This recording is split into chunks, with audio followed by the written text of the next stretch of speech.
Thank you very much. Lidl in Ireland recently announced they were going to pay the living wage to its workers. Thought that was fantastic news. Was wondering, would they extend it to the people who work and produce pretty much everything that they sell? I asked them on Twitter, but they haven't got back to me yet. So obviously Lidl are going to pay a living wage to the people who work in the shops selling the produce, but after that, well, go to hell. They should have it as a new slogan, Lidl, go to hell if you're a farmer. And we need something to change that. How we change it, it's a difficult one. It's not that simple. I found it interesting that the Commission representative said that farmers should increase sustainability and efficiency. Well, any increases in efficiency in the past have got gobbled up.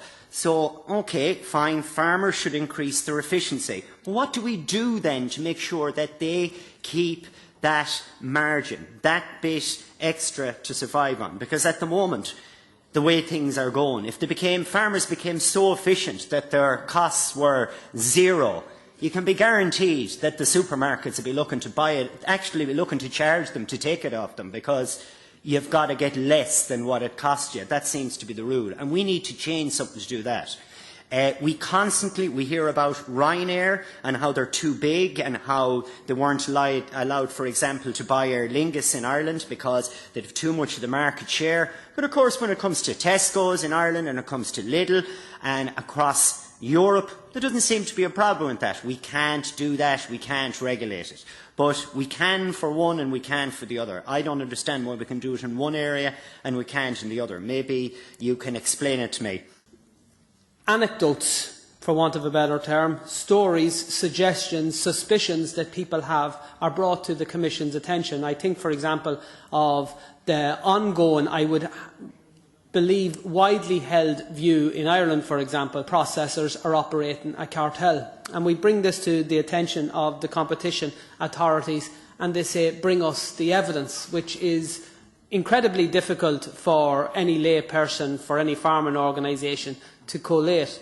And to me, it's the equivalent of going to a police force and say you suspect a crime and to be told, well, you have to gather the evidence yourself before we'll actually investigate it. So I do think that there's a need for the Competition DG to be much more proactive in investigating not only processors but retailers, because it's quite clear to everybody, and we have this discussion time and time again, that everybody along the food chain makes a profit out of the food that's being produced, except for the people who are actually putting in the greatest level of effort.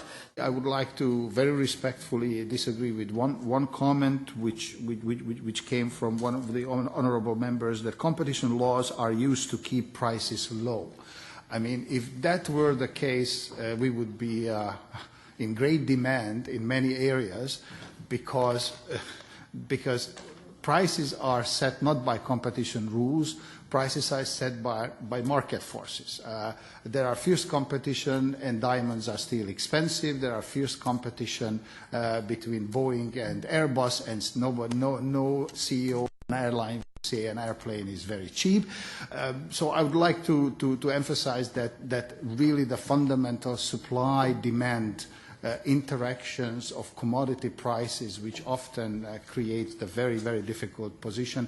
It is not the existence of competition laws or the removal of competition rules from a given sector. Then I would like to specifically also mention one of the members mentioning when farmers bring us claim of cartel activities of slaughterhouses or wholesalers, please believe me, we are in the business of fighting cartels everywhere, and if there is any evidence or what we can do and what we can discover, we are very ready and hopefully most of the time able to do that. I would also like to use this opportunity to ask members that if somebody approaches you that there is suspected cartel and report to complain to us, please do not publicize that in the newspaper in Ireland, because that destroys the evidence of the cartel. So if you complain to us, do it secretly, because cartels are quasi-criminal activities in many member states, and when the cartelists suspect that an agency is after them, like DG Comp, they would destroy the evidence and clean up their drawers.